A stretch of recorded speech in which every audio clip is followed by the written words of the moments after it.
Tardes a todas y todos. Como ya César les contó, mi nombre es Claudia Collado, vengo de Chile, de Santiago. Primero que nada quisiera agradecer a los organizadores de este evento por invitarme. La verdad es que estoy muy contenta de poder estar. Se ve. Es que yo soy pequeña. Em, Estoy muy contenta porque me hayan invitado. Muchas gracias, Ricardo, ¿cierto? César, de la red de Fin de Vida, a la Universidad de Granada, a la Universidad de las Américas, a la Universidad de Chile, por permitirme estar acá, ¿cierto? En comisión académica, haciendo estas presentaciones. Y bueno, hoy día quiero compartirles algo que la verdad es que no está muy trabajado aún y fue fruto de mi tesis doctoral, ¿ya? Entonces les voy a mostrar algunos elementos les voy a mostrar parte de mi tesis, de los resultados de la tesis doctoral que hice, usando una metodología que en el mundo hispanoparlante la verdad es que no es muy conocido. Voy a usar hartos términos en inglés que no tienen traducción aún, que desde la International Sociological Association estamos trabajando en un grupo internacional bilingüe para poder lograr la traducción y comenzar a enseñar esta metodología en español, ¿ya? Así es que mi disculpa si de repente uso algunas palabras en inglés, ¿ya? Pero como les contaban, en 2 semanas más voy a defender mi tesis, así que súper valioso tener la posibilidad de presentar ahora, ¿no?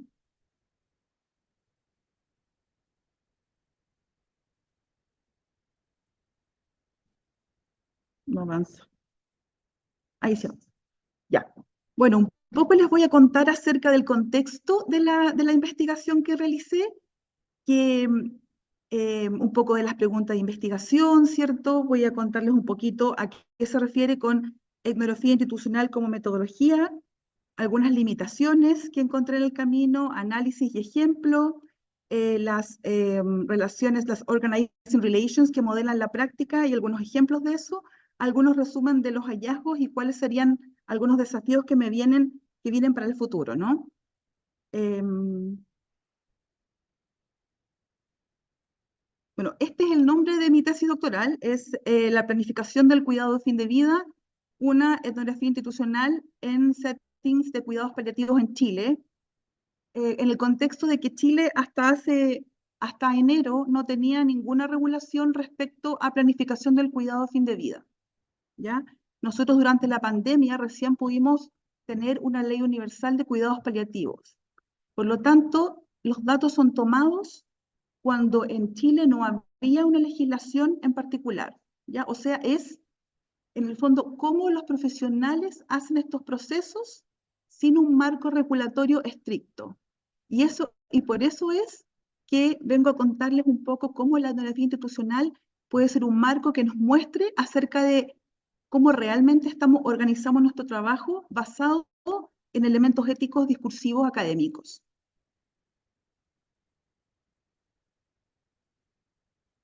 Bueno, este es un poco el paraguas, ¿cierto? El mundo de la planificación del cuidado de fin de vida está en el marco de los cuidados paliativos, en el ámbito de la toma de decisiones. En muchas partes del mundo, acá en España también, ¿cierto? Hay regulación, hay investigación acerca de cómo se planifica el cuidado de fin de vida, hay múltiples estrategias. Sin embargo, en Latinoamérica, ¿cierto? Y particularmente en Chile, nuestra realidad es diferente, no teníamos marco regulatorio hasta ahora, recién se está implementando, o sea, todavía no sabemos cómo esto va a seguir ni cómo se va a desarrollar, ¿no? Porque estamos así menos de 6 meses, de hecho, desde que se lanzó la regulación. Bueno, y en ese marco yo me fui a hacer mi tesis, ¿cierto? Doctoral a Edimburgo, becada por el gobierno de Chile, en comisión de estudio de mi universidad, con la intención de hacer una tesis doctoral relacionada con las voluntades anticipadas. Y ahí, bueno, me encontré con, me encontré con varios temas, ¿no? Primero que todo, que el tema de la voluntad anticipada era más bien un proceso, ¿cierto?, que culmina con este documento de voluntad anticipada, y yo, bueno, en este marco dije, a ver, voy a trabajar la planificación del cuidado a fin de vida, y propuse un enfoque inicialmente cualitativo, bastante ecléctico, ¿cierto? Eh, Usando lentes de la autonomía relacional para el análisis. Sin embargo, como todos ustedes saben, vino la pandemia. Vino la pandemia, hubo restricciones de física, ¿cierto? No fue posible viajar, yo me quedé en Escocia sin poder ir a hacer mi trabajo de campo en Chile, lo cual nos obligó a todos los investigadores, me imagino que acá igual y en todas partes del mundo, a, a transformar las metodologías que estábamos usando. Y bueno, y en esa búsqueda tuve que replantear un poco mi propósito de investigación, empezar a explorar más qué es lo que podía hacer en términos de entendiendo que iba a tener que hacer algo absolutamente remoto. Fue bien difícil, la verdad, ¿no? Cuando uno hace este camino, ¿cierto? Tratando de hacer esta tesis doctoral, que te salga lo mejor posible, porque todos tenemos como esta bella intención, ¿no? Y que te pasa todo esto es bien complejo.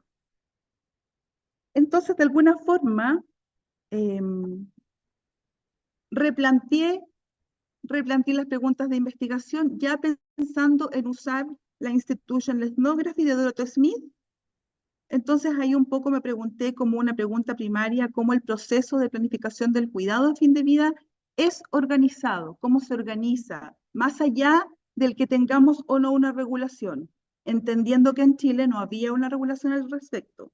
Sin embargo, sabíamos que se hacía, pero no sabíamos dónde, ni cómo, ni quiénes lo hacían, ni en qué contextos. Eso no estaba, no había ningún dato de eso. Entonces, un poco había que hacer toda esa exploración, ¿no? Para poder comprender cómo se organizaba este proceso.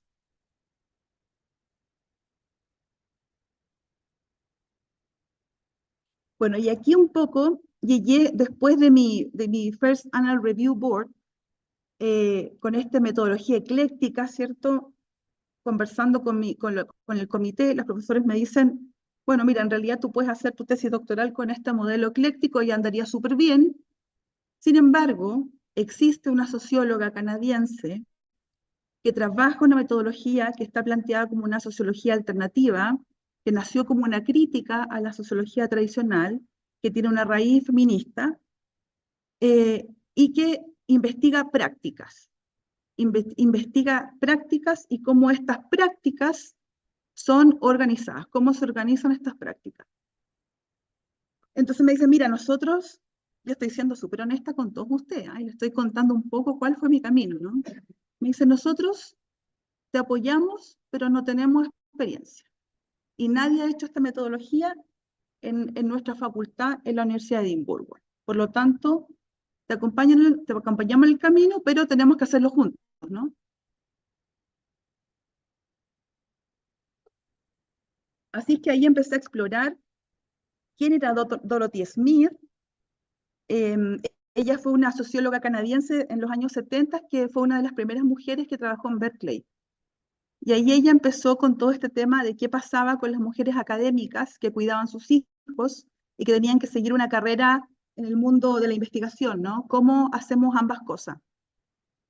Y a mí me pareció muy interesante porque yo creo que también viví mucho de eso, ¿no? Mucho tema con mi familia, con mi hija y cómo quería hacer una carrera en el mundo académico siendo mujer y criando sola a mi hija, ¿no? Entonces, primero, Dorothy planteó lo que ella llamó una sociología para las mujeres. Y después, finalmente, ya con los años, se transformó en lo que ella llama una sociología para las personas. Explicar esta metodología es bien complejo, la verdad. Es como intentar explicar correlacionales en 10 minutos a alguien que jamás ha escuchado de esto. Entonces, voy a hacer mi mejor esfuerzo. Y si algo que no se entiende, la verdad es que obviamente soy yo que no puedo explicarlo adecuadamente y no ustedes, ¿no? Esto no es una etnografía tradicional de instituciones. Si bien se traduce así y ella le puso este nombre, no es la etnografía que nosotros conocemos, ¿cierto? Tradicionalmente como instituciones, porque es un enfoque ontológico y metodológico que está enfocado en cómo el poder de los textos y el lenguaje organizan la vida de las personas, ¿ya? Acá Este permite comprender los fenómenos que ocurren en la práctica. No interpreta lo que la gente siente, ¿ya? No tiene que ver con cuál es mi conocimiento profundo de lo que a mí me pasa, no. Es qué es lo que ocurre en la práctica y cómo una práctica determinada se organiza, ¿ya? Por lo tanto, permite hacer modificaciones básicamente a la política, a las políticas públicas muy dirigidamente. Es como poder saber específicamente dónde hay disonancias para poder mover la política pública. Espero no alargarme, pero simplemente contarles que esta fue una de las metodologías que se utilizó, que fue muy utilizada en Canadá. De hecho, desde ahí viene cuando hubo los problemas con el VIH, ¿ya? En un momento en Canadá el VIH, el SIDA, fue encasillado en el mundo del cuidado paliativo, ¿ya? Y estar encasillado o etiquetado en el sistema de salud como en el cuidado paliativo implica que alivian el sufrimiento, pero no curan, ¿ya? Por lo tanto, los pacientes no podían recibir ningún tratamiento curativo, aunque fuera experimental, ¿ya? Eso implicaba que en Canadá no era posible que entraran los clinical trials para poder iniciar cuando se empezaron a hacer los tratamientos con la droga antirretroviral. Pero sí podía ser en Estados Unidos. Entonces, cuando empezó a haber una investigación, que eran sociólogos que empezaron a trabajar con Dorothy Smith en ese tiempo, eh, y ahí ellos empezaron a investigar qué es lo que pasaba. Desde las prácticas, ¿no? Empezaron a asistir a conferencias, a conversar con personas, con políticos, y finalmente llegaron a la conclusión de que parte de la cúpula que tomaba las decisiones en Canadá tenía una tendencia homofóbica. Por lo tanto, estaban bien reticentes a poder hacer cualquier modificación que pudiera, ¿cierto?, cambiar esta realidad. Esto destapó la olla, ¿cierto? Escándalo, destapó la olla decimos en Chile, no sé si acá se dice igual, pero sí, allá. Destapó la olla, ¿cierto? Quedó un escándalo y finalmente se pudo modificar esta política, lo que permitió que Canadá pudiera ser también un país que recibiera ensayos, posibilidades de hacer clinical trial con antirretroviral. Es un poco como anecdótico, ¿no? Entonces, resulta que esta metodología se concibe un poco como que el conocimiento que se genera es para las personas, se reconoce que el investigador investiga en nombre de alguien, ¿ya? Aquí no tratamos de ser ni objetivos ni nada porque se asume que no lo somos, se asume que siempre vamos a tener intereses y lo que sí se hace es que se explicitan, ¿ya? Entonces aquí se investiga el nombre en favor de alguien y este conocimiento le sirve a esas personas o a ese grupo de personas para sus propios propósitos y para poder avanzar. En este caso, en Canadá era para los enfermos de VIH. En mi caso particular de mi investigación, yo investigué desde el standpoint o desde el punto de vista de los profesionales de salud que trabajan en contextos de cuidados paliativos, ¿ya? Entonces la idea es poder encontrar, si ustedes se fijan aquí, la idea es que uno desde las prácticas, desde explorar experiencias y prácticas, se empieza a seguir de alguna forma o a buscar las tensiones con, ya sea protocolos, con la legislación y ver cómo realmente es lo que ocurre. Yo después les voy a mostrar unos ejemplos, ¿ya? Pero muchas veces lo que se supone que está regulado no es realmente cómo se hace, ¿no? Ahí tengo un ejemplo que es como bien clarito. Entonces, básicamente, lo que se pregunta para poder comenzar a explorar es qué es lo que hacen en su trabajo, ¿ya? ¿Qué es lo que usted hace? Entonces, sin saber dónde ocurría la planificación del cuidado a fin de vida, sin saber cómo era, yo empecé a explorar con profesionales de salud primero, después con pacientes familiares y finalmente llegué a los policy makers en cómo hacen esto, cómo se hace la planificación del cuidado.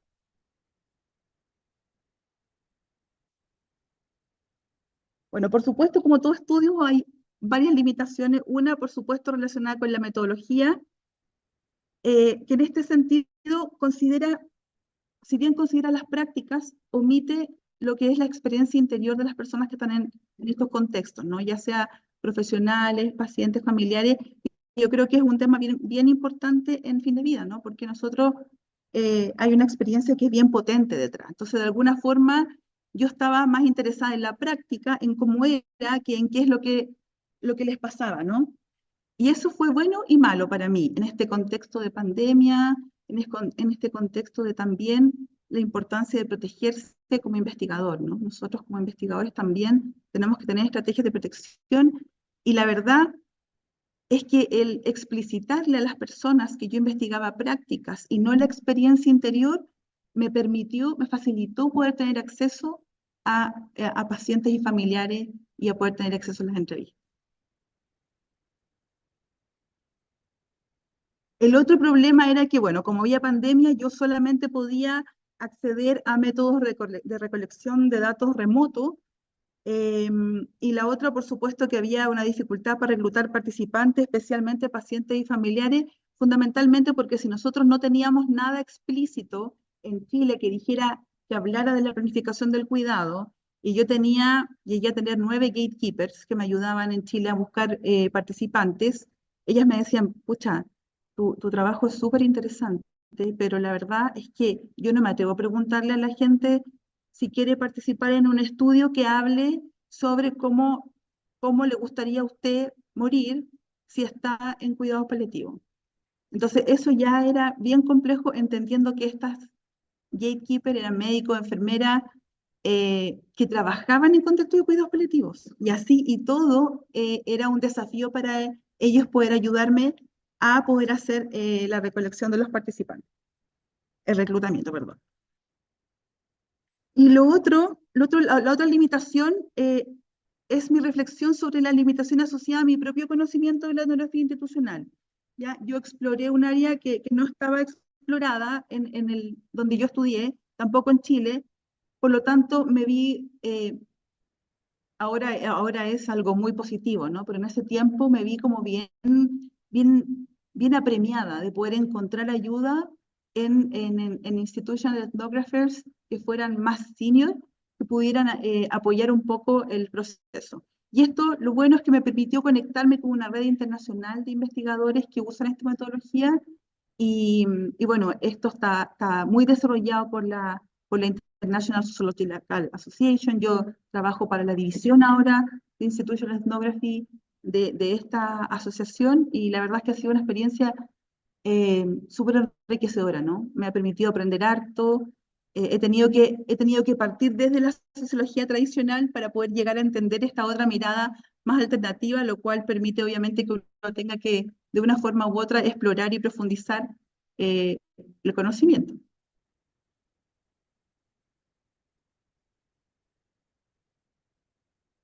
Ya, acá como ejemplo, por ejemplo, aquí en el análisis, mi análisis estaba enfocado a descubrir procesos de trabajo. En este sentido, por ejemplo, en cómo se organizan las prácticas, en poder mapear cómo era, qué es lo que hacen, ¿cierto? En las entrevistas yo iba viendo cómo lo hace. Le abro la puerta, no sé, le pregunto, etcétera. Y finalmente poder escribir y seleccionar algunos como procesos que permitan dar cuenta de cómo se organiza lo que ellos hacen. Y en ese sentido, como que de alguna forma dividí esto como en tres grandes áreas. Una, en cómo se organiza la unidad de cuidados paliativos, en el proceso particularmente de admisión, porque ahí me di cuenta que era donde más frecuentemente ocurría este proceso de planificación del cuidado, en donde les preguntaban preferencias. Y finalmente me enfoqué en la planificación que en Chile es habitualmente no anticipada. Ya es cuando ya está la persona muchas veces sin posibilidades de poder decidir y depende de la familia y del equipo de salud.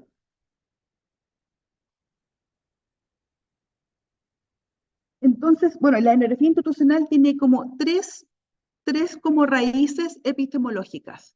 Una es la etnometodología, en donde trabaja las prácticas, ¿cierto? Cómo las cosas ocurren en el cotidiano. Por otro lado, tiene una raíz Foucaultiana, en donde analiza el discurso, el análisis del discurso, para poder comprender cuáles son de alguna forma como estas fuerzas que hay detrás de lo que ocurre. Y por último, tiene una raíz que es postmarxista, en el cual le da énfasis a la parte, a las condiciones materiales en las que ocurre un fenómeno. Así que si ustedes, y lo otro, entonces aquí miren, en este diagrama, en este ejemplo, en la parte de arriba, yo me preocupo de cómo saben qué hacer en su trabajo, ¿cierto? Yo les pregunto qué es lo que hace acá abajo, y acá arriba les preguntaba yo, ¿y cómo sabe usted cómo hacerlo? ¿Cómo sabe usted cómo preguntar? Porque no hay legislación, porque no se enseña mucho, ¿cierto? ¿Cómo sabe usted cómo tiene que hacerlo? ¿Cómo se mueve, cómo saluda, cómo pregunta? Y ahí un poco se va descubriendo realmente cómo está organizada esta práctica, más allá de que exista una guía clínica o no. Y bueno, por supuesto que hay condiciones de contexto específico que dan cuenta de la raíz, ¿cierto?, posmarxista del materialista.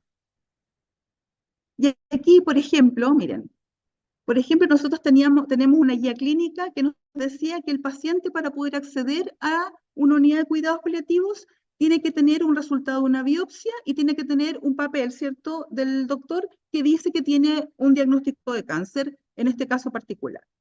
Eso es lo que nos dice la guía clínica que teníamos en ese momento. ¿Qué es lo que hacía el paciente y su familia? La mayoría de las veces la familia, porque cuando el paciente ya decide entrar en Chile a programa de cuidados paliativos, ya está muy, con una enfermedad muy avanzada. Entonces, bueno, el profesional sanitario revisa los documentos, hace una pequeña evaluación del paciente, y a menudo el paciente está con dolor o está muy grave, muchas veces en proceso de morir, y ahí tiene que decidir de alguna forma, porque eh, no siempre tienen estos documentos, no siempre alcanzan a tener la biopsia, por ejemplo. A veces el diagnóstico es tardío, la biopsia no está lista, por lo tanto no cumple con los criterios para entrar a la unidad. Y aquí hay dos opciones, ¿no? Una opción es que digan, bueno, lo lamento, no puede entrar, tiene que esperar a tener la biopsia, porque es lo que dice la guía clínica. Y la otra opción es decir, bueno, no importa, lo vamos a recibir igual y después nos traerá los documentos. Pero eso implica, en el fondo, no seguir esta norma, sino que seguir discursos éticos, ¿no? Que tiene que ver con lo que corresponde, ¿cierto?, de hacer para una persona que está en ese contexto. Y ahí nos salimos un poco de esta mirada propiamente tal guiada por un marco regulatorio, sino que ahí estamos organizados y ellos están actuando desde su background, desde su mochila que tienen de sus conocimientos de ética y bioética. Acá, si ustedes se fijan un poco, es un pequeño resumen de los discursos que actúan o que están involucrados en este proceso. Por ejemplo, por supuesto que el ethos de los cuidados paliativos, la filosofía de los cuidados paliativos versus el sistema de creencia del personal sanitario. Por ejemplo, mientras más saben, mientras más entrenamiento tienen los profesionales, tienden a respetar más las preferencias de los pacientes, ¿no? Y eso es como muy claro porque la formación de cuidados paliativos y la filosofía de los cuidados paliativos involucran mucho esto. Estoy en el tiempo. Ya. Em, por ejemplo, los códigos deontológicos y la ética del cuidado, solamente por dar algunos ejemplos. Aquí, como yo seguí procesos, por ejemplo, si ustedes se fijan, este proceso parte con la interconsulta, lo que activa una evaluación inicial, por lo tanto, un texto, que es un papel escrito, activa un proceso de trabajo, que es esta evaluación inicial. Finalmente, estos, ¿cierto?, se evalúan síntomas y ahí comienza el proceso ya de toma de decisiones. Muchas veces se hacen reuniones familiares, a veces por Zoom, a veces en persona. A veces en Chile es permitido que puedan ir todos los familiares que el paciente quiera o que el tutor que está a cargo quiera que asistan, ¿no? Y acá hay dos formas de hacerlo. Por un lado, hay una forma que es proactiva, que se hace cuando el paciente ha expresado de alguna forma sus preferencias de cuidado, ¿ya? Y ahí es mucho más fácil, la verdad es que como que todos quedan de alguna manera más como, es más fácil ponerse de acuerdo. Y hay otra forma que es una forma más reactiva, en el cual no se sabe qué es lo que la persona quería, y que los equipos de cuidados paliativos que son experimentados, que tienen harta experiencia, lo que hacen es reconstruir la biografía de la persona con la familia, ¿ya? Para poder tomar las decisiones. Le preguntan cómo era, como era y ahí comienzan a reconstruir las preferencias de cuidado de modo de mantenerse lo más alineados posible con lo que la persona quisiera o eventualmente hubiese manifestado.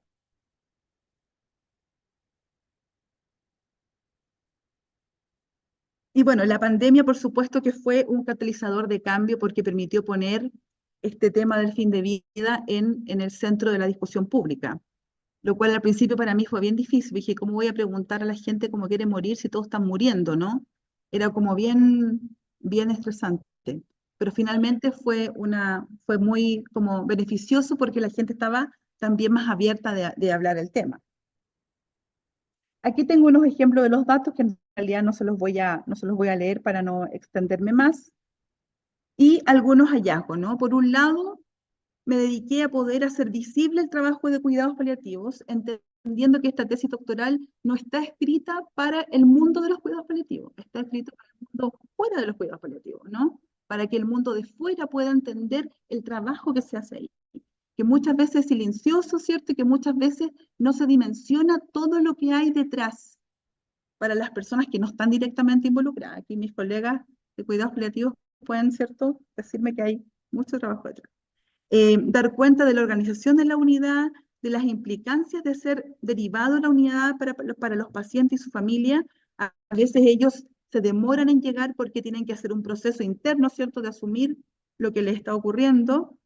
También el tema de el buen morir, ¿cierto?, cómo se hace desde el discurso y la práctica, y cómo la filosofía de los cuidados paliativos se refleja en lo que intentan hacer en tanto los equipos sean especializados, ¿ya? O sea, aquí el tema de cuánto saben respecto al tema es vital.